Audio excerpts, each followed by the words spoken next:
मौजूद है doctor Madhukar Vashishtha. Sir आपका बहुत बहुत स्वागत है। आप नाक कान और गला के आप डॉक्टर हैं। सर जिस तरीके से जो कोरोना वायरस लगातार फैलता जा रहा है, इसको लेकर लॉकडाउन अब पार्ट 3 भी शुरू हो चुका है। जो कोरोना वायरस के जो लक्षण होते हैं, पहले हम आपसे वो जानना चाहते हैं, इसके लक्षण क्या होते हैं और इससे लोग कैसे सावधानियां बरत सकते हैं। देखिए, इसमें 3 तरीके के मुख्य लक्षण होते हैं। हालांकि 80% जो मरीज़ हैं वो बिना लक्षण के साथ भी प्रेजेंट होते हैं, लेकिन 3 तरीके के मुख्य लक्षण होते हैं जिसमें कि तेज़ बुखार होता है, सूखी खांसी होती है और सांस लेने में तकलीफ होती है। तो ये 3 जो लक्षण हैं यही इसके मुख्य लक्षण हैं। लेकिन ख़ास बात यह है कि केवल इन लक्षणों के आधार पर ही हम ये नहीं कह सकते कि मरीज़ को कोरोना है। यदि ये लक्षण हैं और उसके बावजूद भी पेशेंट नॉर्मल है तो उसको जो है दिखाना चाहिए एक दूसरे फ्लू ओपीडी वगैरह में, जहाँ पर कि कुछ सेंटर्स स्थापित किए गए हैं। इसके अलावा कुछ पेशेंट जो हैं जो पेट की दिक्कत की समस्या के साथ भी कोरोना की तरह प्रेजेंट होते हैं। जी डॉक्टर, देखा जाए जो खबरें अक्सर सामने आती हैं कि जिनमें लक्षण नहीं पाए जा रहे हैं वो भी कोरोना से संक्रमित हो रही हैं, ऐसा क्यों हो रहा है? देखिए, जैसा कि बताया गया है कि कोरोना जो बीमारी है ये चाइना से आई है। तो ये बेसिकली जो भी स्टडीज़ हो रही हैं वो रिट्रोस्पेक्टिव स्टडीज़ हैं। रिट्रोस्पेक्टिव स्टडी का क्या मतलब होता है कि एक बार जो चीज़ घटना घटित हो जाती है उसके बाद हम उसके आधार पर स्टडी करते हैं, तो उसको रिट्रोस्पेक्टिव स्टडीज़ कहते हैं। तो बेसिकली इसमें हो क्या रहा है कि हम ये जानने की कोशिश कर रहे हैं कि क्या क्या इसके सिम्टम्स होते हैं जिसमें कि मरीज़ प्रेजेंट करना चाहिए इस तरीके से। तो उसमें से कुछ चीज़ें अभी पता लग पाई हैं, कुछ चीज़ें अभी पता लगने की ओर हैं। तो एकदम पुष्टि के साथ ये कह देना कि यदि ऐसा है तो ही कोरोना है, ऐसा नहीं है तो कोरोना नहीं है, तो ये अभी जल्दबाजी है। बाकी जो भी चीज़ें अभी बताई गई हैं उनका ध्यान रखना है। इसमें मेन जो पॉइंट है कि सोशल डिस्टेंसिंग वो आपको हमेशा फॉलो करना है। उसके बिना जो है कोरोना से आप नहीं लड़ सकते हो, क्योंकि कोई ट्रीटमेंट अवेलेबल अभी नहीं है। जो भी है सपोर्टिव ट्रीटमेंट है, इसलिए हमको जो सबसे ज़्यादा ध्यान देना है वो सोशल डिस्टेंसिंग पर देना है। तो कॉलर्स को बता देते हैं, नंबर लगातार फ्लैश हो रहे हैं। अगर आपके कोई सवाल है हेल्थ को लेकर या फिर आप कोरोना से जुड़ी कोई जानकारी हमसे पाना चाहते हैं तो हमारे साथ एक्सपर्ट लगातार मौजूद है, वो आपके सभी सवालों के जवाब देंगे। सर आप नाक कान गले के डॉक्टर हैं। हमारे साथ एक कॉलर जुड़ गए हैं, कानपुर से हैं जयशंकर जी। जयशंकर जी सवाल पूछिए अपना।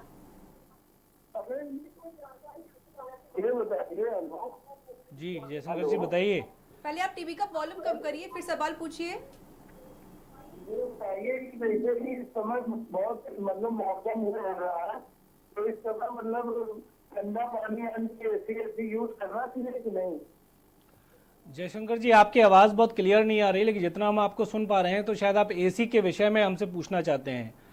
तो इसका जवाब ये है कि एसी और कूलर ये दोनों ही जो चीज़ें हैं, कूलर का तो हम इस्तेमाल फिर भी एक बार कर सकते हैं, लेकिन एसी का इस्तेमाल जितना कम से कम या ना करें तो वही सबसे अच्छा बेहतर उपाय है। अन्यथा दिक्कत यह है कि जो भी स्टडीज़ हुई हैं उसमें जो कोरोना वायरस है वो कम टेम्परेचर पर ज़्यादा अपना प्रभाव दिखाता है। हालांकि टेम्परेचर रिलेटेड जो स्टडीज़ अभी तक चल रही थी और जो आगे हो रही हैं उनमें कोई पुख्ता सबूत नहीं मिला है, लेकिन फिर भी ऐसा माना जाता है कि जो भी कंटेमिनेटेड चीज़ होती हैं वो ठंडी जगह पर ज़्यादा ग्रो करती हैं। इसलिए ऐसा माना गया है कि एसी वगैरह का आप परहेज़ करें तो ज़्यादा बेहतर होगा। जी हमारे साथ कॉलर जुड़ गई है, त्रिभुवन है महाराष्ट्र से। त्रिभुवन जी सवाल पूछिए अपना। सर एक्चुअली ऐसा है कि मुझे गले में खराश होती है जी। हाँ, तो कैसे इसका निदान क्या है सर? त्रिभुवन जी आपको गले में खराश कितने दिन से है और आपने इसके लिए कुछ ट्रीटमेंट लिया है पहले, या पहली बार ऐसा हुआ है? पहली बार हुआ है। पहली बार ऐसा हुआ है, इससे पहले कभी नहीं हुआ? नहीं, इससे पहले नहीं हुआ है। सिगरेट वगैरह का सेवन तो नहीं करते थे आप? नहीं करते हैं। ओके, देखिए गले में खराश होना कोई बहुत बड़ी समस्या नहीं है। अभी यदि आपके गले में खराश है तो उसके लिए आप गर्म गुनगुना पानी पीजिए नमक डालकर।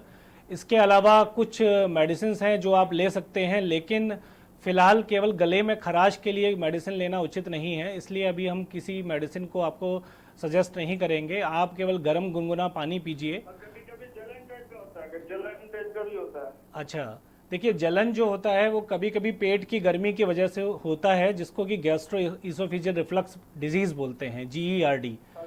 तो पेट की गर्मी का मतलब ये हुआ कि खाने को पचाने के लिए कुछ अम्ल सिक्रित होते हैं, वो यदि एक अधिक मात्रा से ज़्यादा सिक्रित होने लगते हैं तो ऐसा होता है।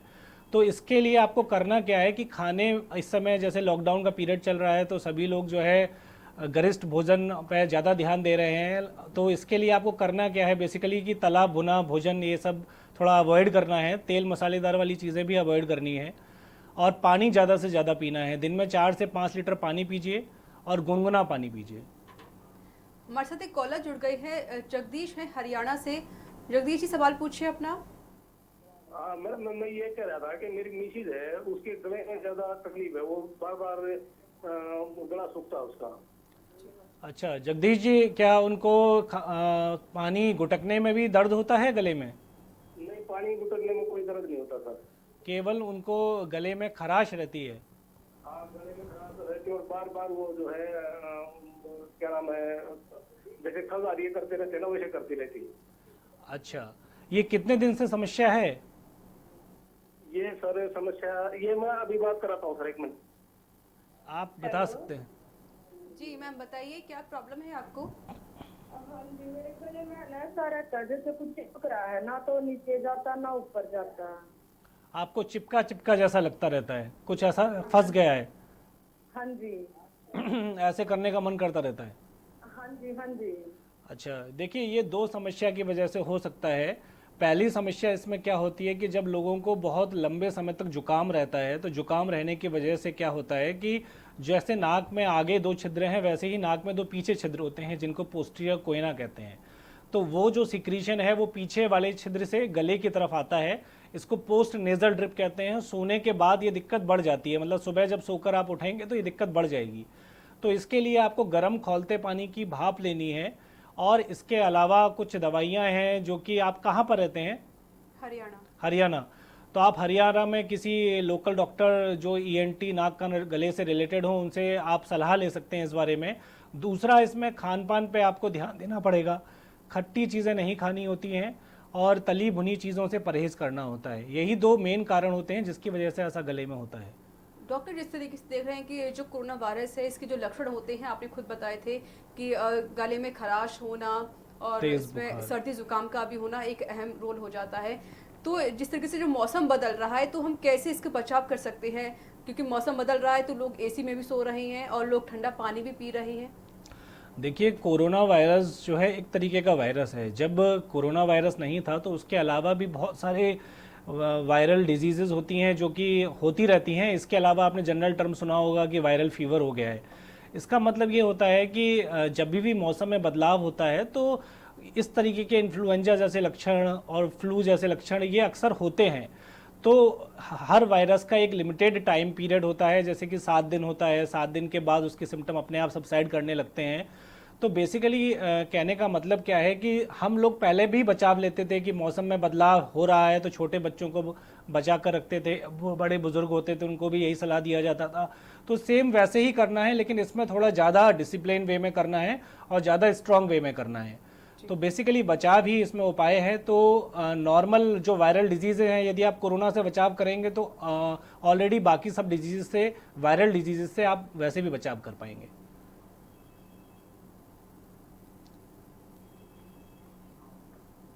तो विश्व के मुस्लिम नेताओं के साथ पीएम मोदी बैठक कर रहे हैं। आइए आपको दिखाते हैं।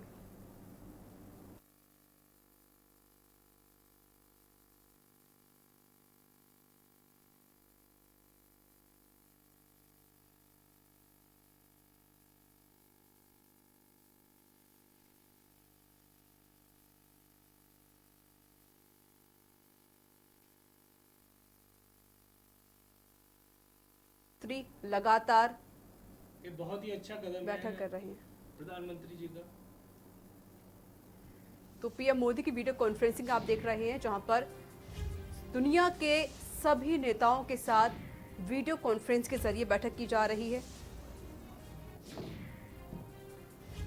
तो विश्व के बड़े नेताओं के साथ प्रधानमंत्री नरेंद्र मोदी वीडियो कॉन्फ्रेंस के जरिए बैठक कर रहे हैं, उनसे चर्चा कर रहे हैं कि कोरोना वायरस से कैसे निपटा जाए।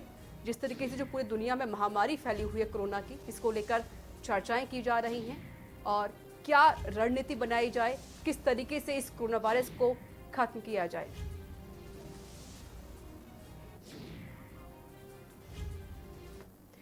हमारे साथ एक कॉलर जुड़ गए हैं, राम बाबू हैं जम्मू से। राम बाबू जी, सवाल पूछिए अपना। राम बाबू गुप्ता कटनी से बोल रहा हूँ। जी राम बाबू जी बताइए। सवाल पूछिए।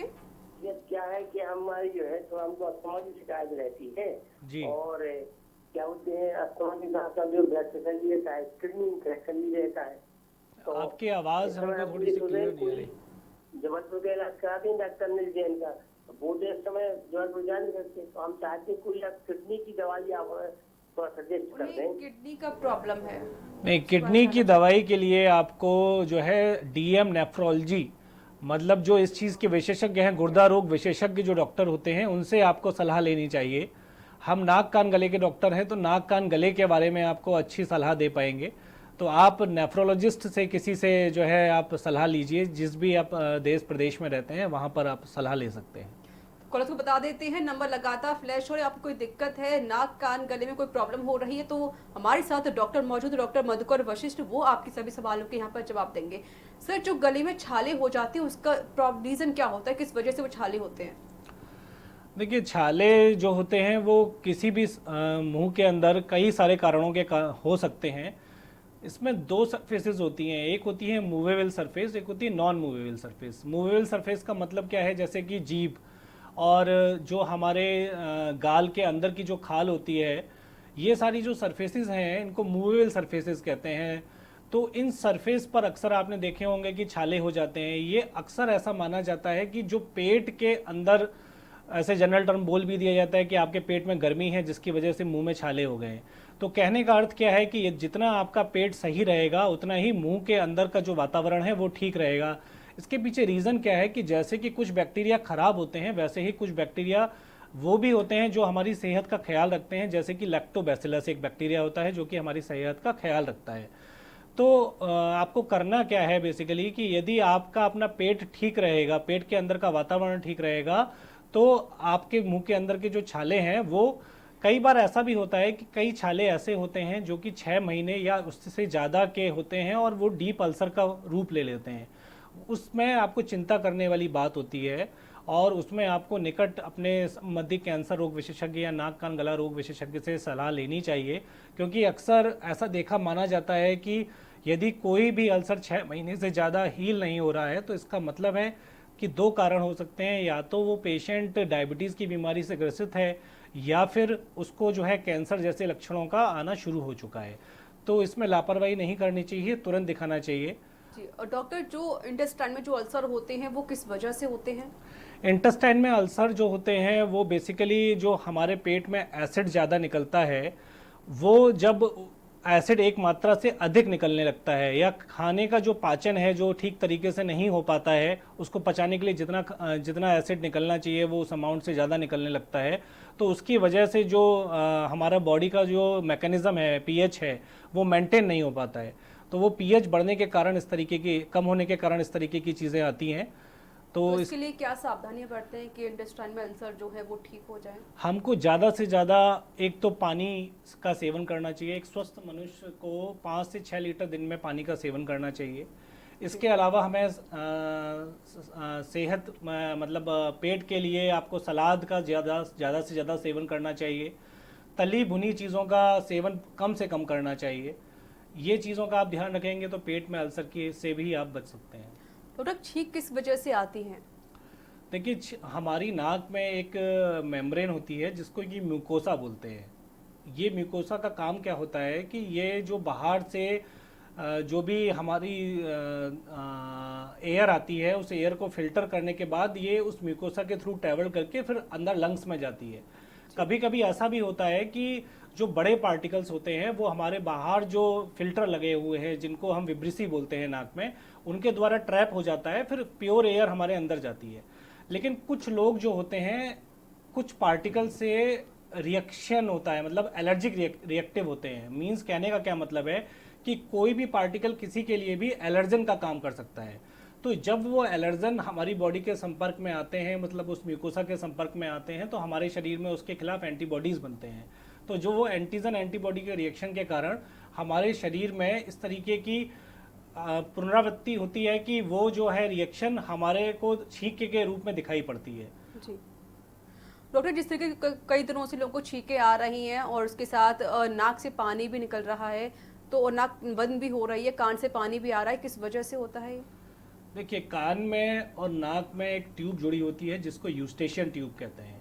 तो कई बार ऐसा भी होता है कि जब नाक में आपके परेशानी होती है तो कान में दर्द हो सकता है, कान से पानी आ सकता है। और ये मौसम बदल रहा है तो इसमें आपको ध्यान रखना है कि आपको जुकाम वगैरह से बचना होगा। यदि आप जुकाम वगैरह से नहीं बचेंगे तो वो जो आपकी ट्यूब है, जिसको हम यूस्टेशियन ट्यूब का नाम दे रहे हैं, वो ब्लॉक हो जाती है। जैसे कि आपने देखा होगा, जब आप हवाई जहाज में ऊपर जाते हैं तो आपका कान बंद जैसा होने लगता है, तो वो बेसिकली उस ट्यूब के कारण होता है। तो कहने का मतलब ये है कि यदि आप ठीक तरीके से बचाव करेंगे तो आप उस ट्यूब को भी बचा सकते हैं और कान को भी बचा सकते हैं। नहाते वक्त आपको ध्यान रखना है कि कान में पानी नहीं जाना चाहिए, तेल वगैरह एक सब कान में नहीं डालना होता है। एक भ्रांति फैली हुई है कि कान में तेल डालने से कान ठीक हो जाता है, तो ऐसा नहीं है। कान में आपको तेल बिल्कुल नहीं डालना है, इस चीज़ को हमेशा ध्यान रखना है। हमारे साथ एक कॉलर जुड़ गई है, स्वाति है कानपुर से। स्वाति जी, सवाल पूछिए। नमस्कार डॉक्टर साहब, मुझे ये नमस्ते। पूछना है कि मेरी मम्मी को गले में खाना खाने के बाद कुछ फंसा फंसा लगता है, मतलब बाद में कहती है ऐसा लगता है कि कुछ फंसा है मेरे गले में। जी, और जी। कान में भी बहुत खुजली होती है उनको, तो इसके लिए सब पूछना ये है। कितने दिन से ऐसा उनको लग रहा है? काफी समय हो गया कितनी उम्र है माता जी की? जी, 55 अप्रॉक्स है। अच्छा, पान मसाला या बीड़ी का सेवन तो नहीं करती हैं वो? नहीं नहीं सर, कभी नहीं। जी जी जी जी। देखिए, होता क्या है कि हमारी जो खाने की नली है, वो उसका अपना काम है खाने को ट्रैवल कराना और उसके बाद खाने को पचाना। तो हमारा जहाँ से नली शुरू होती है वहाँ से लेकर और नीचे अप टू द एनस, इस रीज़न में कहीं पर भी यदि दिक्कत है तो इस तरीके की दिक्कत आ सकती है। तो बेसिकली इस समस्या के लिए दो डॉक्टरों से आपको समाधान लेना पड़ेगा। एक तो नाक कान गले के डॉक्टर, दूसरा पेट संबंधी डॉक्टर। तो बेसिकली नाक कान गले के डॉक्टर मतलब गले में समस्या होने पर होता क्या है, मतलब क्यों प्रेजेंट होती है, तो उसके दो कारण हो सकते हैं। पहला कारण तो ये है कि गले में कोई अवरुद्धपन उत्पन्न हो गया है जो कि खाने को आगे ट्रैवल नहीं होने दे रहा है। तो ये ऐसा तब होता है जब गले में कोई मांस बन जाए या कोई जो पान मसाला या बीड़ी तंबाकू सिगरेट का सेवन करता है उनमें अक्सर ये ऐसा पाया जाता है। दूसरा समस्या जो जो ज़्यादा कॉमन होती है वो क्या होती है, जिसमें एसिड रिफ्लक्स होता है। एसिड रिफ्लक्स होने का मतलब क्या है, जैसा हमने पहले भी अपने लिसनर्स को बताया था कि जब खाना पचाने के लिए कुछ अम्ल निकलता है तो वो अम्ल कभी कभी ऊपर की तरफ आ जाता है। उस ऊपर आने के बहुत सारे कारण हैं, उनको हम अभी डिस्कस नहीं करेंगे। तो उसके लिए आपको करना क्या है कि पानी ज़्यादा से ज़्यादा पीना है, तली भुनी चीज़ें नहीं खानी है। अभी लॉकडाउन के पीरियड में तली भुनी चीज़ें का सेवन ज़्यादा हो रहा है जिसकी वजह से ये समस्या ज़्यादा आ रही हैं। सॉरी। हमारे साथ एक कॉलर जुड़े हुए हैं, दिलीप है कानपुर से। दिलीप जी, सवाल पूछिए अपना। हेलो हाँ जी दिलीप जी, बताइए। डॉक्टर साहब, मैं कहते हैं जनवरी में जी। ये बाएं साइड कंधे की तरफ गिर पड़ा था। क्या हुआ था? कंधे की तरफ गिर पड़ा था। ओके, कंधे की तरफ गिर पड़े थे जी। हाँ, तो सर पहले तो डॉक्टर साहब दिखाया था तो उन्होंने बोला था कि माँ बाप फट गया अंदर। जी हाँ, तो कुछ दिनों तक दवाई खाई, फिर जी। उसके बाद इतनी ज्यादा सूजन फिर आने लगी और फिर दर्द होने लगा। अच्छा, आपका कोई एक्सरे वगैरह हुआ था उस समय? जी हाँ, एक्सरे करवाया डॉक्टर ने, लेकिन हड्डी वड्डी को नहीं टूटी थी। अच्छा, ये तो बहुत अच्छी बात है कि आपकी हड्डी वगैरह नहीं टूटी है। लेकिन इसमें जो आपको विशेष ध्यान रखना है वो बेसिकली आपको फिजियोथेरेपी और रिहैबिलिटेशन पर रखना है। हम हालांकि हड्डी के डॉक्टर नहीं हैं, आपको सलाह हड्डी के डॉक्टर ही ज़्यादा बेहतर देंगे। फिर भी हम आपको बताते हैं, आपको इंजरी जो है कितने दिन पहले हुई थी, मतलब आपको चोट कितने दिन पहले लगी थी? जनवरी में लगी थी। ठीक है, तो अभी जो मेन जो चीज़ है वो फिजियोथेरेपी और रिहैबिलिटेशन पे काम करिए। इसका कहने का क्या मतलब है कि उस हाथ का आपको कम से कम प्रयोग करना है। दूसरा, गर्म कपड़े से सिकाई करनी है। तीसरा, उस मसल की इस स्ट्रेंथ पे ध्यान देना है, जो कि आप फिजियोथेरेपिस्ट या अपने हड्डी वाले डॉक्टर से उचित सलाह के बाद ही करिएगा। हमारे साथ एक कॉलर जुड़ गई है, विनोद हैं प्रयागराज से। विनोद जी, सवाल पूछिए अपना। हाँ, कल सुबह जो है हम 4 बजे करीब उठ करके अपने छत पे चले गए थे जी विनोद और टहलने और एक्सरसाइज के बाद वहीं लेट गए जी और करीब 1 से 1.5 घंटा लेटे रहे। जी और उसके बाद जब उतरे तो कमरे में आए तो थोड़ा बुखार सा आ रहा था। जी जी रोज जी टीवी का वॉल्यूम कम करिए और अपना सवाल पूरा करिए। सुबह छत पे लेटने के बाद जो है जी करीब 7 बजे 1.5 से 2 घंटे हम लेट गए थे, और लेटने के बाद जब हम नीचे रूम में आए तो फिर दोबारा सो गए, तो उसके बाद हमें कुछ हरारत बुखार चले। बुखार आपको आ गया था, इसके अलावा और भी कोई समस्या? नहीं कोई नहीं था। इसके अलावा कोई समस्या नहीं। आपने थर्मामीटर में बुखार देखा था कि आपको लगा था कि बुखार आया है? उससे एक दिन पहले हम स्टेट बैंक के मेन ब्रांच में गए थे तो 97.5 ये मेरा जी। नंबर गया। ठीक है, तो इसमें कोई ऐसी बहुत समस्या वाली बात नहीं है, ऐसा लग नहीं रहा कि आपको बुखार है। फिर भी आप जो है वहाँ पर किसी फिजिशियन से आप सलाह ले सकते हैं। बुखार का आना तभी माना जाता है जबकि आपके थर्मामीटर में वो रीडिंग आए। यदि थर्मामीटर में रीडिंग नहीं आ रही है तो उसको बुखार नहीं माना जाएगा। जी, हमारे साथ एक कॉलर जुड़े हुए हैं, रितेश है कानपुर से। रितेश जी सवाल पूछिए अपना। डॉक्टर नमस्कार। हाँ जी नमस्कार रितेश जी, बताइए। सर गले में खराश है करीब हफ्ते 10 दिन से, जी और बार बार ऐसा करता है कि जैसे खराश है, तो इसके अलावा कुछ दिक्कत नहीं हो रही, तो क्या इसका रीजन हो सकता है? आप रितेश जी पहले शराब का सेवन तो नहीं करते थे? नहीं करते हैं, अभी तो इधर लॉकडाउन में कई दिन से मिल ही नहीं रखता। देखिए ऐसा अक्सर होता है कि जो लोग शराब का सेवन लगातार कर रहे होते हैं तो उन लोगों में ऐसा पाया जाता है कि जब उनके शराब छूटती है तो उनके गले में इस तरीके की समस्या आ जाती है।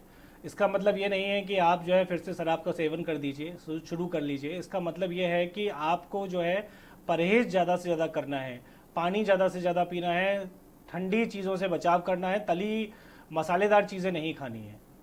जी डॉक्टर, जिस तरीके से जो जिनके घर में खराश हो जाती है, देखता जाकर खाना खाने के बाद वो जो लोग पानी पीते हैं तो खराश होना शुरू हो जाती है, वो किस वजह से होती है? नहीं, हम सवाल आपका समझ नहीं पाए, फिर से एक जैसे कि बार जब कोई खाना खाता है तो उसके बाद जी। पानी पीते हैं तो गले में खराश होना शुरू हो जाती है, किस वजह से होती है वो? खाना खाने के बाद खराश होना शुरू हो जाती है। ऐसा अक्सर होता है, जब भी खाना खाते हैं तो खराश शुरू हो जाती है। देखिए ये जो खराश होती है ये बेसिकली ऐसा नहीं है कि खाना खाने के वक्त ही शुरू हुई। यदि ऐसा हो रहा है तो हम लोग इसको मेडिकल टर्म में ग्लोबस फेरेंजाइटिस बोलते हैं, मतलब कि ये साइकोलॉजिकल ज़्यादा बीमारी होती है रादर देन की ऑर्गेनिक बीमारी से। तो आपको उन चीज़ों पर ध्यान नहीं देना। कई बार ऐसा होता है कि मरीज़ अपने आस पड़ोस में ऐसा देख लेता है कि इसको कैंसर हो गया है या ऐसा हो गया है, तो उसके मन में इस तरीके के विचार आते रहते हैं। तो जब इस तरीके के विचारों से वो ग्रसित होता है तो उसको अक्सर करके इस तरीके की समस्याओं से जूझना पड़ता है। तो उस कंडीशन में आपको एक उचित मानसिक रोग डॉक्टर से सलाह लेनी चाहिए, और बाकी इसमें पानी ज़्यादा से ज़्यादा पीजिए, बाकी और कुछ नहीं करना होता है। हमारे साथ एक कॉलर जुड़ी हुई है, केया है लखनऊ से। केया जी सवाल पूछिए अपना। हेलो डॉक्टर, मेरा सवाल ये है कि मेरे को बार बार खुजली आती रहती है कानों में, मुझे बहुत ज्यादा छींकें आती हैं। लाइक मैं थोड़ा सा भी एटमॉस्फेयर चेंज हो गया या फिर मैं कहीं भी जाऊंगी, थोड़ी सी भी धूल होगी तो उससे भी मुझे छींक आने लगती है, बार बार छींकें आती हैं। जी जी, केया जी जैसा लग रहा है आपको सुनकर कि आप एलर्जिक हैं बेसिकली, तो आपकी जो म्यूकोसा है वो एलर्जी के प्रति बहुत ज़्यादा सेंसिटिव है। आप जो कान में खुजली करती हैं तो बेसिकली उसके लिए आपको 2-3 सलाह हम देना चाहते हैं। पहली बात तो कान में कोई तेल नहीं डालना होता है, खुजली नहीं करनी होती है। फिर भी यदि आपको जैसे अक्सर लोग कान में कुछ जो चीज़ मिलता है उससे खुजाने लगते हैं, तो वैसा नहीं करना होता है। आप जो बाज़ार में जो बड्स आती हैं उनको आपको यूज़ करना है और केवल रोलिंग मूवमेंट में यूज़ करना है। आपको केवल ऐसे यूज़ कर सकते हैं, स्क्रैचिंग मूवमेंट नहीं करना होता है, ऐसे ऐसे ऐसे ऐसे नहीं करना होता है। यदि आप ऐसा करेंगे तो कान में आप चोट लगा लेंगे, तो बेसिकली ऐसा नहीं करना होता है। दूसरा, जो आपकी जो समस्या है वो बेसिकली एलर्जिक है, तो आपको जिन जिन चीज़ों से एलर्जी है, अक्सर करके लोगों को धूल, धुएँ, बदलते मौसम से दिक्कत होती है, तो इनकी वजह से ही कान में और नाक में दोनों में खुजली होती है। आपको एक उचित नाक कान गले के डॉक्टर से लखनऊ में संपर्क करिए, और इसका आप प्रॉपर ट्रीटमेंट लेंगे तो आप पूरी तरीके से ठीक हो जाएंगे। इसमें बहुत ज़्यादा आपको परेशान होने की ज़रूरत नहीं है। जी, हमारे साथ एक कॉलर जुड़े हुए हैं, अनूप है अलीगढ़ से। अनूप जी सवाल पूछिए अपना। जी अनूप जी, लगता है हमारा संपर्क टूट गया। अगर आपके कोई सवाल है किसी हेल्थ को लेकर या फिर आप कोरोना से जुड़ी कोई जानकारी हमसे पाना चाहते हैं तो आप हमें कॉल कर सकते हैं। वक्त एक छोटे से ब्रेक का हो चला है, ब्रेक के बाद जल्द हाजिर होंगे।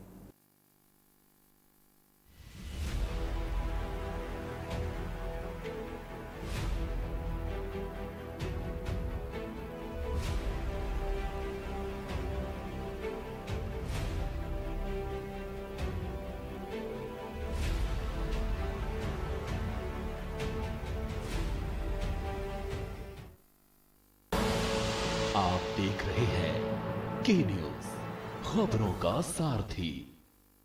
गुस्सा गुस्सा कट्टी कट्टी, घर कुछ बोला तो नाक तोड़ी। नाक तोड़ दिया। बेटू जी, जब मैं छोटा था ना, मम्मी से झगड़ा करके कहता था कि मैं खाना नहीं खाऊंगा।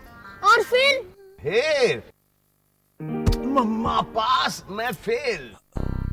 Angry young boy. ऐसा नहीं हो सकता। ऐसे ही होता था बेटू जी, तुम्हारी दादी की कसम, क्योंकि किचन से ऐसी खुशबू आया करती थी कि झट से गुस्सा खत्म और फट से पेट पूजा शुरू। किधर गया डैडी को छोड़ के? गुस्सा कहीं खो गया है स्वाद के मजे में। बेटू जी, आप भी फेल। गोल्डी मसाले, खुशबू स्वाद ऐसा, तो रिश्तों में गुस्सा कैसा? मसाले खुदी को आजमाया है तो ये अंदाज आया है, खुदी को आजमाया है तो ये अंदाज आया है। तुम में भी मैं हूं, शुद्ध प्लस पान मसाला। आप देख रहे हैं के न्यूज, खबरों का सारथी।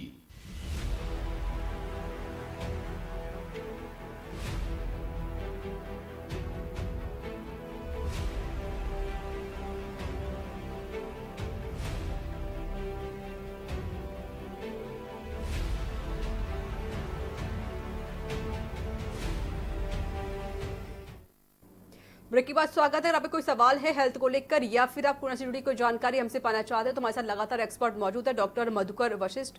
वो आपके सभी सवालों के यहाँ पर जवाब देंगे। नंबर लगातार फ्लैश हो रहे हैं। हमारे साथ एक कॉलर जुड़ी हुई है, सुंदर लाल है राजस्थान से। सुंदर लाल जी, सवाल पूछिए। बताइए सुंदर लाल जी। सुंदर लाल जी, सवाल पूछिए। लगता है हमारा संपर्क टूट गया है। आप हमें फिर से कॉल कर सकते हैं। डॉक्टर, ये जो हम मास्क के बारे में थोड़ा बात करते हैं, जो मास्क होता है इसको लेकर क्या सावधानी लोग बरत सकते हैं? देखा जाता है कि लोग कपड़े का भी मास्क यूज कर रहे हैं और मार्केट पर भी विभिन्न प्रकार के मास्क आ रहे हैं। देखिए, मास्क के लिए जैसा कि सब गवर्नमेंट द्वारा एडवाइजरी भी जारी हुई है कि सभी लोगों को मास्क लगाना है। जो पीड़ित है उसको भी लगाना है, जो पीड़ित नहीं है उसको भी लगाना है। मतलब आपको सभी लोगों को मास्क लगाना है। मास्क लगाना है ये अपने आप में बहुत महत्वपूर्ण है, लेकिन उससे भी ज़्यादा जो महत्वपूर्ण है वो ये है कि मास्क को आपको कैसे डिस्पोज करना है। हमने अक्सर देखा है कि लोग मास्क लगाते हैं और लगाने के बाद उसको जब ज़रूरत नहीं होती तो फेंक देते हैं या उसको रख देते हैं। तो बेसिकली ये जो प्रैक्टिस है ये बहुत गलत है। और एक बार आपने ये मास्क कहीं पर फेंका तो ये बेसिकली खुद ही इन्फेक्शन का सोर्स बन जाएगा और ये आगे चल के फिर से स्प्रेड करेगा। और इस यदि मास्क को किसी कुत्ते ने या किसी और जानवर ने इसको चाट लिया तो ये इकोसिस्टम का पार्ट बन जाएगा। तो बेसिकली कहने का क्या मतलब है कि मास्क आपको लगाना है, लेकिन मास्क को कैसे लगाना है ये बहुत महत्वपूर्ण है। अब जैसे ये एक मास्क है, इसमें दो सरफेसेस हैं, एक ये सरफेस है आगे वाली, एक सरफेस पीछे वाली है। फिर हम लोग इस तरीके से मास्क को पहन लेते हैं। तो आपको मास्क लगाते वक्त जो ध्यान रखना है वो ये ज़रूरी है कि आपको मास्क लगाते वक्त हाथ का प्रयोग मास्क को छूने में नहीं करना है। एक बार आपने मास्क लगा लिया उसके बाद मास्क को बार बार हाथ से टच नहीं करना है, उसको बार बार एडजस्ट नहीं करना है। यदि आपने ऐसा किया तो कोई भी वायरस, ये हो सकता है कोरोना का हो सकता है नहीं भी कोरोना का हो, तो ये जो वायरस है ये आपके संपर्क में हाथ पर आएगा, जिसको आप जाने अनजाने में दूसरे को स्प्रेड करा सकते हैं। तो बेसिकली आपको मास्क पहनते समय बहुत सावधानी बरतनी है और मास्क का डिस्पोजल बहुत ज़रूरी है। हम आशा करते हैं कि गवर्नमेंट ऑफ इंडिया एक ऐसी एडवाइजरी जारी करे जिसमें कि वो मास्क का डिस्पोज करने का जो तरीका है वो बहुत अच्छे से बताएं कि कहाँ पर मास्क डिस्पोज करना है, कहाँ पर मास्क डिस्पोज नहीं करना। दूसरा, जो जनरल लोग हैं, जो जनरल पॉपुलेशन है, जो इन्फेक्टेड नहीं हैं, उनको जो मास्क यूज़ करना है वो घर में बना हुआ डबल लेयर या ट्रिपल लेयर्ड मास्क यूज़ करना है, जिसको वो रोज़ लगातार धो सकते हैं पानी में धोना है, सेफ्लॉन में धोना है या सोडियम हाइपोक्लोराइड में धोना है और धोकर उसको फिर से प्रयोग में लाना है। हमारे साथ एक कॉलर जुड़ी हुई है, प्रभु है राजस्थान से। प्रभु जी, सवाल पूछिए। जी प्रभु जी। हेलो। हाँ जी प्रभु जी बताइए। नमस्ते सर। नमस्ते नमस्ते, बताएं प्रभु जी। सर मैं ये पूछ रहा था कि मेरे क्या है कि जैसे ये गाल होता है जी वो दांत में जैसे झाड़ के जैसे दाहिनी तरफ के ना वहां से जैसे पानी सा निकलता है मेरे मतलब गाल के जी जी जी जी मतलब चरका पानी सा कई काफी दिनों से है सर, 12 महीने से ज्यादा हो गए। मैंने ये एक को जयपुर में दिखाया भी था। जी जी जी देखिए जी जी जी चरका पानी निकलता है, जैसे कभी वो पतला होता है कभी वो गाढ़ा होता है। जी जी जी प्रभु जी, होता क्या है कि हमारे गाल में बाहर की तरफ एक ग्रंथि होती है जिसको पैरोटिड ग्लैंड बोलते हैं। इस ग्रंथि की जो एक ग्लैंड होती है जहाँ पर ये इसका टर्मिनल पार्ट होता है वो दांत के पिछले हिस्से में मतलब सेकंड मोलर में होता है। तो जब ये ग्रंथि में किसी प्रकार से रुकावट आ जाती है, कोई पत्थर फंसने के कारण या कोई कण फंसने के कारण, तो इसमें इस तरीके का स्राव आने लगता है। इसके लिए आपको वहाँ पर जो जयपुर में जो नाक कान गले के डॉक्टर हैं आप उनसे उचित सलाह लीजिए। और इसके अलावा इसमें कुछ जांचें होती हैं जो वो डॉक्टर साहब कराएंगे। उन जांचों के बाद ये कंफर्म हो जाएगा कि आपके गाल में जहाँ पर हम ये बात बता रहे हैं उसमें स्टोन है कि नहीं है। कई और खट्टी चीज़ों का आपको जो सेवन है वो कम से कम करना है। हमारे साथ एक कॉलर जुड़ी हुई है, मंजू है कानपुर से। मंजू जी सवाल पूछिए। जी मंजू जी बताइए। हेलो हाँ जी मंजू जी बताइए। डॉक्टर नमस्ते। नमस्कार नमस्कार, बताएं। डॉक्टर मेरे हस्बैंड को अभी 2-4-6 दिन से जी यूरिन बार बार आता है और यूरिन में जलन सी होती है। जी जी हेलो जी, हाँ जी सवाल पूरा करिए। हाँ तो उनको यूरिन बार बार आता है और इस पेशाब में जलन होती है। जी मंजू जी, ऐसा सुनकर प्रतीत हो रहा है कि आपके जो हस्बैंड हैं उनको यूरिनरी ट्रैक्ट इन्फेक्शन हो गया है, जिसको यूटीआई बोलते हैं। तो इसके लिए बेसिकली आपको इन्फेक्शन को कंट्रोल करने के लिए कुछ एंटीबायोटिक्स की ज़रूरत होगी। तो आप इसके लिए जो मूत्र रोग विशेषज्ञ डॉक्टर हैं, डीएम नेफ्रोलॉजिस्ट, आप उनसे जो है संपर्क करें तो आपकी समस्या का समाधान हो जाएगा। डॉक्टर, जो गले की बाहर जो गांठ निकल आती है वो किस वजह से निकलती है? देखिए, गले के बाहर जो गांठें निकलती हैं वो कई तरीके की होती हैं। वैसे तो हमारे गले में 600 लिम्फ नोड्स होती हैं। लिम्फ नोड का मतलब होती है छोटी ग्रंथियां, जिनको गिल्टियां जिसको बोल दिया जाता है जनरल टर्म में। तो ये जो गिल्टियां होती हैं, जब इनका एक साइज एक 1.5 सेंटीमीटर से ज़्यादा होता है, केवल यहाँ पर 1 सेंटीमीटर से ज़्यादा, बाकी 1.5 सेंटीमीटर से यदि ज़्यादा होता है तो आपको चिंता करने की ज़रूरत होती है। उसमें भी ग्रंथियों में कि कौन सी ग्रंथि जो है वो सॉलिडिफाई है, कौन सी ग्रंथि जो है वो लिक्विडिफाइड है, या उसका जो कंसिस्टेंसी है वो किस तरीके की, सॉफ्ट है कि हार्ड है।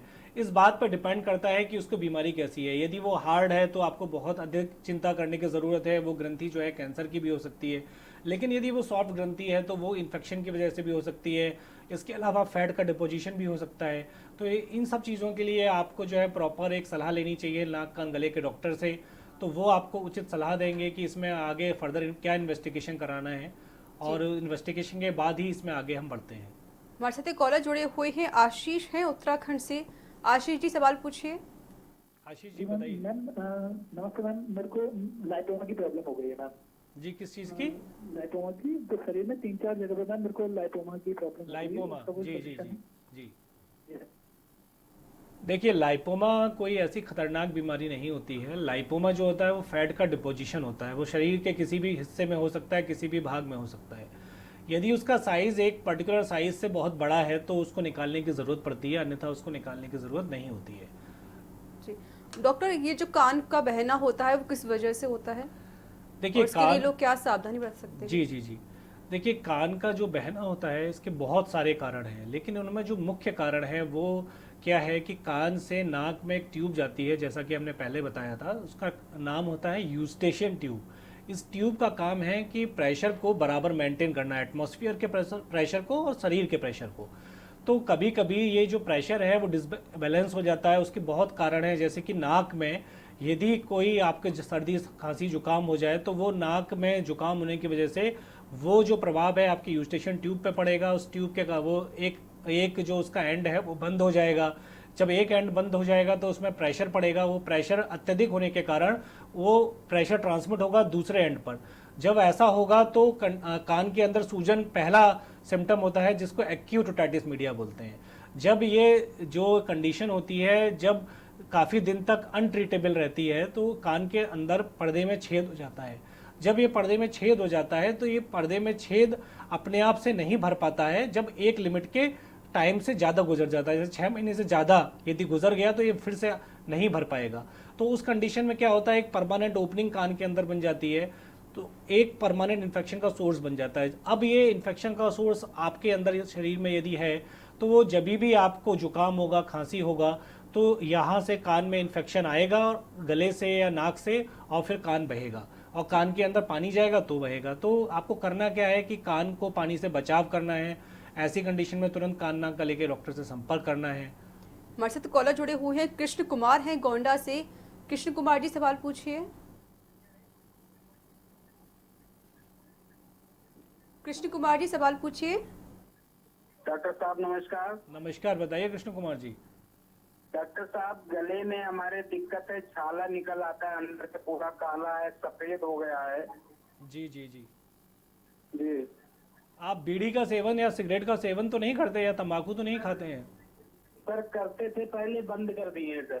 जी जी जी देखिए, जो लोग अक्सर तंबाकू या सिगरेट बीड़ी का सेवन करते हैं तो उनके गले में या गाल के पिछले हिस्से में बहुत सारी समस्या हो जाती हैं, जिनको हम ल्यूकोप्लेकिया, इरेथ्रोल्यूकोप्लेकिया या इरेथ्रोप्लेकिया टर्म देते हैं या मेलेनोप्लेकिया टर्म देते हैं। मेलेनोप्लेकिया का मतलब होता है काला और ल्यूकोप्लेकिया का मतलब होता है वाइट और इरेथ्रोप्लेकिया का मतलब रेड। तो इस तरीके के आपको किसी भी तरीके के चकत्ते मिल सकते हैं, सफ़ेद भी मिल सकते हैं, लाल भी मिल सकते हैं या काले भी मिल सकते हैं। तो ये बेसिकली क्या होता है कि आप जब भी तंबाकू, पान मसाले का सेवन करेंगे तो ये समस्याएं आपको ज़्यादा जो है जल्दी घेरेंगी। पहली चीज़ तो आपको करना है कि इन सब चीज़ों का जो है जल्दी से जल्दी इनको बंद करना है। इसके अलावा आपको विटामिन सी और विटामिन ई का सेवन अत्यधिक मात्रा में करना है। जी हमारे साथ कॉलर जुड़े हुए हैं, अनूप हैं अलीगढ़ से। अनूप जी सवाल पूछिए। जी अनूप जी बताइए। जी अनूप हाँ जी डॉक्टर साहब, मैं डॉक्टर साहब मिर्च नहीं खा पाता हूँ, जनाबी मिर्च खाता हूँ तो मेरे गले में बहुत तेज लगती है, मैं क्या करूँ?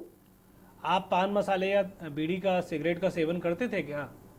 नहीं सर, मैंने कभी करीब 6-7 महीने से कभी एक गुटखा खा लिया या कभी एक तंबाकू का पान खा लिया, बस इससे ज्यादा कुछ नहीं खाया।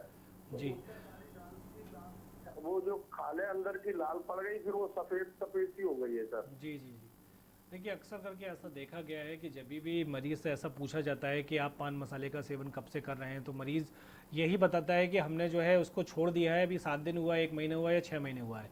लेकिन बेसिकली उनको खाते हुए बहुत लंबा टाइम हो जाता है, 5 साल, 10 साल, 20 साल, जिसकी वजह से मुंह के अंदर बदलाव आ जाते हैं। और एक अरेका नट होती है जिसको हम सुपारी बोलते हैं, वो सुपारी जो है मुंह के अंदर जो म्यूकोसा है उससे रिएक्शन करके फाइब्रोसिस बना लेती है। उस फाइब्रोसिस के कारण होता क्या है कि मुंह का जो अंदर का जो म्यूकोसा है वो सिकुड़ जाती है, मतलब अंदर की खाल जो है सिकुड़ जाती है, जिससे मुंह छोटा हो जाता है। कई बार मुंह नहीं भी छोटा होता है, लेकिन मुंह के अंदर प्रारंभिक बदलाव चालू हो जाते हैं, जैसे कि ये हमारे लिसनर हैं, इनके मुंह के अंदर लाल चकत्ते वगैरह पड़ रहे हैं, मतलब इसको स्टोमेटाइटिस कहते हैं। ऐसी कंडीशन में आपको पान मसाले का सेवन एकदम बंद करना पड़ेगा। दूसरा, आपको तली भुनी चीज़ें, मिर्च मसालेदार चीज़ें कम से कम खानी होंगी। और आपको जो मेन ध्यान देना होगा वो इस चीज़ पर ध्यान देना होगा कि आपको विटामिन सी और विटामिन ई अत्यधिक मात्रा में लेना है। बाकी आप नाक कान गले के डॉक्टर से वहाँ संपर्क करें, आपको उचित सलाह मिलेगी। हमारे साथ कॉलर जुड़े हुए हैं, दया है कानपुर से। दया जी सवाल पूछिए। जी दया जी बताएं। हाँ डॉक्टर साहब, हमको अपने छोटे भाई के लिए क्वेश्चन पूछना है। उसकी उम्र 23 साल है जी, और वो कई दिनों से थूकने की उसको सर प्रॉब्लम हो गई है, थूकता रहता है, बार बार थूकता रहता है और गले में कहता है सूजन टाइप की लग रही है और सीने में हल्का दर्द जैसा रहता है। ये कितने दिन से है उनको परेशानी? डॉक्टर साहब 2 महीने के करीब हो गए। अच्छा, बुखार तो नहीं आता है उनको? हाँ बुखार भी डॉक्टर कभी कभी आता है। कितना रहता है? यही डॉक्टर साहब 99.6 0.8 ऐसे रहता है। हाँ, उनको आप एक बार जो है, आप जहाँ भी रहते हैं वहाँ की फ्लू ओपीडी में एक बार आप उनको दिखाइए। हालांकि ये जो सिम्टम्स हैं कोरोना जैसे नहीं लग रहे हैं, लेकिन ये फिर भी आप उनको एक बार जो है दिखाइए। उनका जो है प्रॉपर जो चेकअप है वो ज़रूरी है, तो आप एक बार उनको कराइए, फिर उसके बाद फिर आप सलाह लीजिएगा किसी नाक कान गले के डॉक्टर से। हमारे साथ कॉलर जुड़े हुए हैं, नवदा हैं। नवदा जी सवाल पूछिए। हाँ डॉक्टर साहब, मेरा जो कान है उसमें मेरे को काफी खुजली सी रहती है, पहले नहीं रहती थी। जी और कान जो है बाहर से हल्का हल्का नीचे से काला होता जा रहा है। जी जी जी तो वो काला हो रहा है और खुजली लगती है, तो मैं उसके अंदर कुछ डालकर सफाई वगैरह भी करता हूँ। जी तो सफाई हो जाती है उसमें, लेकिन बाहर से कान काला काला हो गया है। जी जी देखिए, ये जो आपने जो बातें बताई, तो कई बार एलर्जिक रिएक्शन के कारण इस तरीके की दिक्कत आती है। हमने अभी पहले आपको बताया था कि किस तरीके से आपको कान खुजाना है, और वो भी बहुत ज़रूरी हो तभी आपको करना है इस तरीके की चीज़, और वो भी उसका हमने मूवमेंट आपको बताया था। ये काला होना कई बार स्किन प्रॉब्लम के कारण भी होता है, तो आप वहाँ पर जो भी जिस शहर में भी रहते हैं वहाँ के डर्मेटोलॉजिस्ट से संपर्क करिए। आपको इसके लिए उन्हीं से संपर्क करना पड़ेगा, वही उचित सलाह आपको देंगे। हमारे साथ कॉलर जुड़े हुए हैं, सर्वेंद्र है फरुखाबाद से। सर्वेंद्र जी सवाल पूछिए। जी, मेरा सवाल ये है कि जो फैट बढ़ जाती है, इसका क्या उपाय है? हम लोग क्या दवाई लें जिससे फैट कम हो जाए हम लोगों की? क्या कम हो जाए? फैट की समस्या जिन लोगों में आ रही है। फैट मोटापा। देखिए साहब, ऐसा कोई दवा नहीं आती है जिससे कि मोटापा कम हो जाए। मोटापा कम होने की कोई दवा नहीं होती है। अत्यधिक मोटापा जब बढ़ जाता है तो उसके लिए एक सर्जरी होती है जिसको बैरिएट्रिक सर्जरी कहते हैं।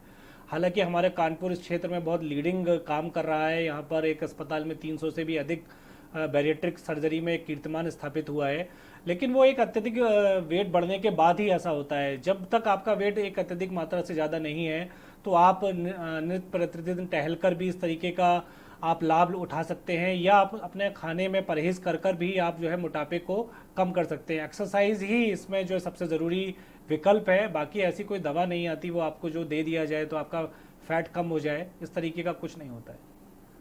शैलेंद्र जुड़ चुके हैं हमारे साथ फरुखाबाद से। शैलेंद्र जी सवाल पूछिए।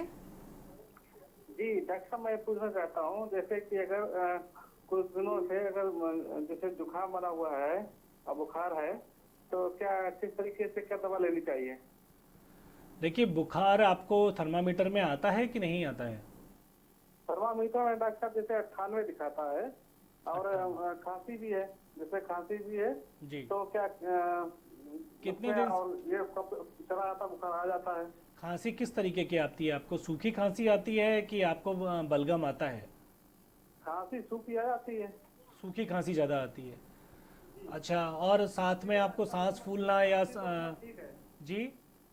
खांसी तो डॉक्टर साहब ठीक है। हाँ जी। लेकिन क्या है कि जैसे सर दर्द होने लगता है जी और जी। जैसे मतलब बुखार ऐसा बना रहता है। कितने दिन से है ये आपको समस्या? ये 6-7 दिन से लगता है। 6-7 दिन से। देखिए, ये समस्या नॉर्मल वायरल फीवर भी हो सकती है। नॉर्मल वायरल में भी इस तरीके के लक्षण मिलते हैं। यदि आपको बहुत तेज़ बुखार इस तरीके से आ रहा है तो आपको समस्या के लिए आपको संपर्क करना चाहिए। फिर भी आप एक प्रिकॉशनरी आप फ्लू ओपीडी में दिखा सकते हैं। बाकी आपको 1 हफ्ता हो चुका है और आपको सिम्टम में यदि रिलीफ मिल रहा है तो आपको कुछ भी करने की ज़रूरत नहीं है। बाकी आपको पूरा प्रिकॉशन लेना है, मास्क वगैरह आपको लगाना है, घर में ही रहना है, कहीं इधर उधर नहीं जाना है। डॉक्टर, अभी तक जो कोरोना वायरस की जो मेडिसिन तैयार नहीं हो पाई है, उसके लिए क्या करें और कब तक तैयार हो पाएगी वैक्सीन इसकी कोरोना वायरस की? देखिए, वैक्सीन का अपना एक प्रोटोकॉल होता है, उसमें ह्यूमन ट्रायल्स वगैरह और बहुत सारे जो होते हैं आपको प्रोटोकॉल फॉलो करना पड़ता है। तो अभी वैक्सीन बनने में तो समय लगेगा, और नवंबर दिसंबर से पहले हम लोग इसकी अपेक्षा नहीं कर सकते कि वैक्सीन बन के तैयार हो जाएगी। दूसरा, जो दवाइयाँ हम लोग दे रहे हैं या और हम लोगों के साथी लोग अलग अलग जगह पर या अलग अलग कंट्री में दे रहे हैं, तो वो सारी एक सपोर्टिव मेडिसिन हैं। कोई भी अभी ऐसा एविडेंस नहीं है कि पर्टिकुलर जो मेडिसिन है वो इफ़ेक्टिव है कोरोना पर। और ये बेसिकली एक वायरल डिजीज़ है। वायरस का अपना एक सेल्फ इंक्यूबेशन पीरियड होता है, वो जब ख़त्म होता है तो उसके बाद ही सिम्टम जो है धीमे धीमे सबसाइड करते हैं, बशर्ते आपको सारे प्रिकॉशंस लेने पड़ेंगे। डॉक्टर, हमारे साथ कॉलर जुड़ गए हैं, दीक्षा है कानपुर से। दीक्षा जी सवाल पूछिए।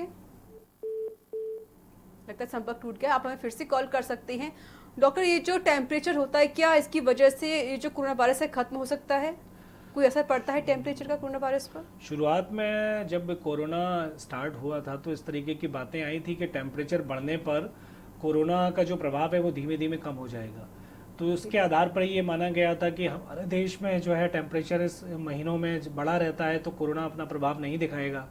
लेकिन यहाँ पर या और सारे देश जहाँ पर भी टेम्परेचर बढ़ा रहता है वहाँ पर इस तरीके की पुष्टि नहीं हुई है। तो ये कह पाना कि टेम्परेचर बढ़ने से कोरोना जो वायरस है वो मर जाता है या उसका प्रभाव कम हो जाता है, ये जल्दबाजी होगी।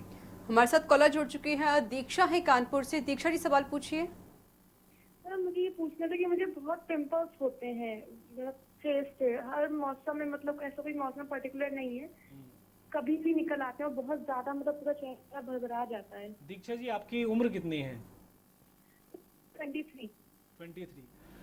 देखिए इस उम्र में हार्मोनल चेंजेस की वजह से इस तरीके की दिक्कतें हो सकती हैं। इसके लिए आप डर्मेटोलॉजिस्ट से कंसल्ट करिए तो आपको उचित सलाह मिलेगी। बाकी खाने पीने पे आप ध्यान दीजिए, पानी का सेवन ज़्यादा से ज़्यादा करिए।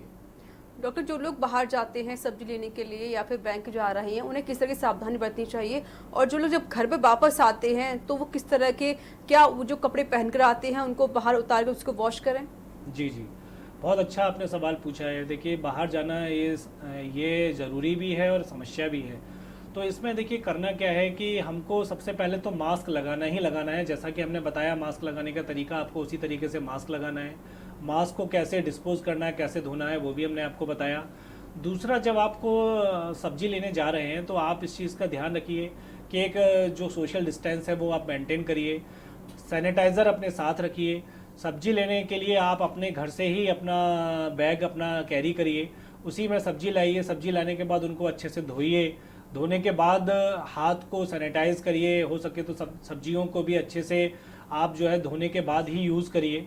और आप जो भी कपड़े पहन कर गए हैं उनको आपको धोकर ही अंदर जाना है, क्योंकि घर में अक्सर छोटे बच्चे होते हैं, बूढ़े माताजी पिताजी हो सकते हैं, तो उन लोगों को ज़्यादा रिस्क होता है क्योंकि इम्यूनिटी उन लोगों की कम होती है। तो जितना हम लोग बचाव करेंगे उतना ही ज़्यादा अच्छा है। जी डॉक्टर, क्या घर में मास्क पहनना ज़रूरी है?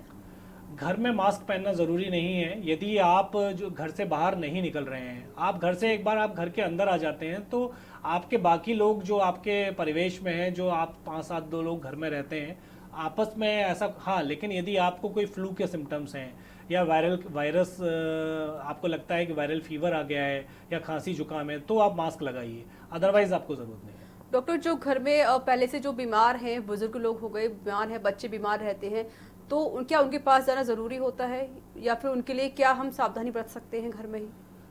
देखिए यदि इस तरीके की कोई भी चीज़ें हैं तो उनका आपको देखभाल ही बचाव है। कहने का अर्थ ये है कि आप जितना सोशल डिस्टेंस मेंटेन करेंगे, यदि आपको अक्सर बाहर जाना पड़ता है और आपके घर में ऐसे बच्चे हैं जो अक्सर करके बीमार हो जाते हैं, या माताजी पिताजी हैं, या और भी कोई घर में 60 ईयर प्लस कोई भी पर्सन है, तो उस कंडीशन में आप उनसे जो है एक उचित दूरी बनाकर ही वार्तालाप करें। और दूसरा, आपको ध्यान रखना है कि आपको बार बार टच नहीं करना है। बार बार जो हमने आपको बताया कि यदि वो लोग किसी और चीज़ के पेशेंट हैं तो उनको भी प्रॉपरली केयर से आपको हैंडल करना है। इन चीज़ों का आपको विशेष ध्यान रखना है। डॉक्टर, घर में कैसे हम सोशल डिस्टेंस का पालन कर सकते हैं, क्योंकि सब लोग घर में एक साथ बैठे होते हैं? नहीं, घर में आपको नॉर्मली सोशल डिस्टेंस का पालन नहीं करना होता है। आपको उसी समय पालन करना है जब आपके यहाँ पर कोई रिपीटेड बीमार होते हैं, छोटे बच्चे हैं जिनका आपको ख्याल रखना है, या बूढ़े माताजी पिताजी हैं, या फिर 60 प्लस कोई भी व्यक्ति है। यदि इस तरीके की कंडीशन है तो आपको सोशल डिस्टेंस मेंटेन, हाँ, यदि आपका कमरा बहुत छोटा है, घर में 1-2 लोग हैं, फिर भी आप उस सुविधा में आप खुद समझ सकते हैं कि 6 फीट की दूरी को कैसे मेंटेन किया जा सकता है। यही इसमें बचाव है, इसलिए आपको ये मेंटेन करना ज़रूरी है। डॉक्टर, जिन लोगों के नाक से खून निकलता है, किस वजह से निकलता है, इसके लिए वो क्या कर सकते हैं? अक्सर ऐसा देखा गया है कि जो छोटे बच्चे होते हैं या जिन लोगों को नाक में अक्सर जुकाम रहता है तो उनके नाक से खून आ जाता है। वो ऐसा कई बार क्या होता है कि मौसम का बदलाव होने पर भी खून आता है। तो हमने जैसा बताया कि नाक के अंदर एक म्यूकोसा होती है, झिल्ली होती है, जो कि सारा ये ट्रांसफ्यूज़ करती है। तो जब ये झिल्ली जो होती है इस पर पपड़ी बनने लगती है या ये ड्राई हो जाती है, तो उस कंडीशन में नाक में आप उंगली डालने लगते हैं या बाकी चीज़ें करते हैं, तो क्या होता है, जो छोटे बच्चे होते हैं उनमें मोस्ट कॉमन जो कारण है वो नाक में उंगली डालने के कारण है या ट्रॉमा के कारण है। ट्रॉमा का मोस्ट कॉमन कारण नाक में उंगली डालना है। तो आपको ये छोटे बच्चों को अवॉइड करना है। दूसरा, जो बड़े लोगों में खून आता है उसका मुख्य कारण है हाई ब्लड प्रेशर। तो यदि आप हाई ब्लड प्रेशर के मरीज़ हैं तो आपको रेगुलरली दवाइयाँ लेनी है। आपको बीच में कोई स्किप नहीं करनी दवाई। यदि आप इन चीज़ों का पालन करेंगे तो आपको नाक से खून में बचाव कर सकते हैं। दूसरा, जब भी आपको नाक से खून आता है तो नाक को आप इस तरीके से जोर से पकड़ के दबा लेना है 10 मिनट के लिए, और बर्फ़ से सिकाई करनी है। उसके बावजूद भी यदि कंट्रोल नहीं होता है तो आपको डॉक्टर से सलाह लेनी है।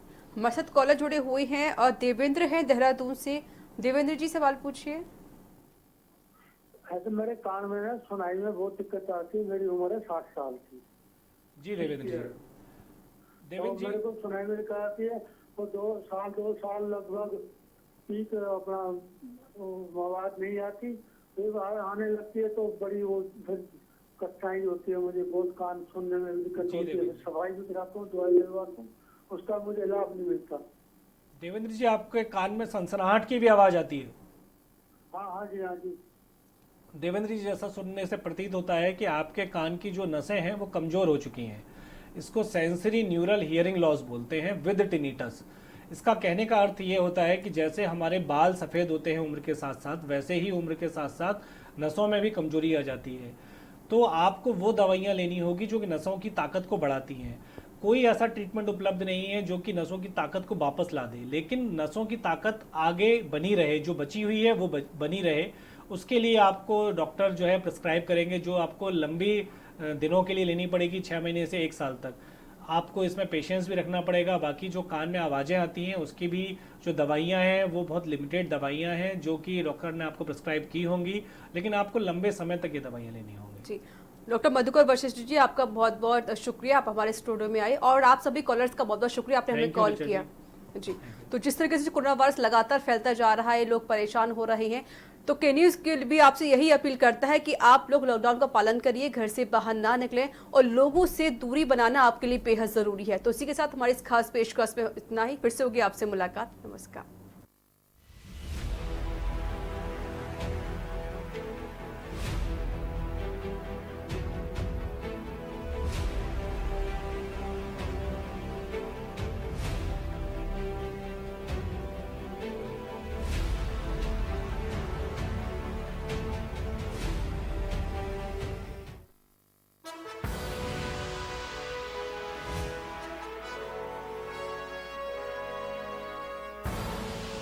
आप देख रहे हैं के न्यूज, खबरों का सारथी।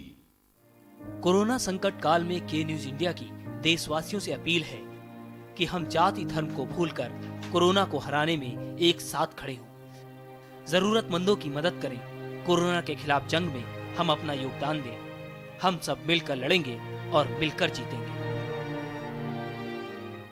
खुदी को आजमाया है तो ये अंदाज आया है, खुदी को आजमाया है तो ये अंदाज आया है। तुम में भी मैं हूं, शुद्ध प्लस पान मसाला। Mount Litra Z School, Unnao, #1 in academics, #1 in sports, best teachers, best result, smart classroom, best transport facility, world class infrastructure के साथ Mount Litra Z School, Unnao। Cable operators जो पहुंचाते हैं आप तक हमारी हर बात, सजगता और समझदारी जिनकी है पहचान, जो है कोरोना योद्धा, जो है जिम्मेदार। इन कोरोना योद्धाओं को के न्यूज का सलाम। आप हैं तो हम हैं, आपके बिना हम कुछ नहीं। देश भर के केबल ऑपरेटर्स कोरोना योद्धाओं का के न्यूज की तरफ से हार्दिक अभिनंदन।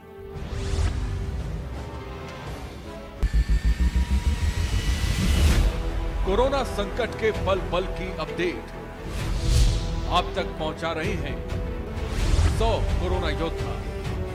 जुनेद अहमद, संजय विश्वकर्मा, आमिर रजा, मोहित कश्यप, मुकेश कुमार, संदीप शर्मा, संदीप गुप्ता, आलोक मिश्रा, कृष्णा, जहीर अहमद, सिद्धार्थ प्रताप सिंह, दिलदार खान, वरुण शर्मा, गोपाल वर्णवाल, सैयद सभी अब्बास, अर्जुन देव वार्ष्णे, अमित कुमार। के न्यूज इंडिया, सबसे बड़ी महामारी, सबसे बड़ी कवरेज।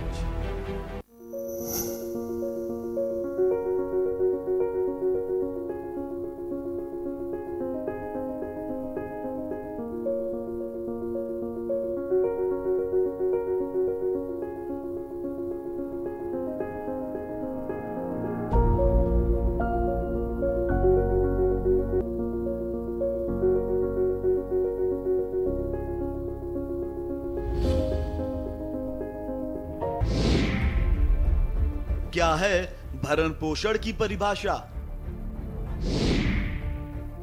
भरण पोषण पर किनका है हक? बेऔलाद किससे पाए अपना हक? भरण पोषण न करने पर क्या है दंड? भरण पोषण की क्या होगी राशि? बुजुर्गों का हक ऐतिर रख। कीजिए सवाल, जानिए अधिकार। 0512 239 0031 और 0512 239 0032। हमारी खास पेशकश वकील आपका में रविवार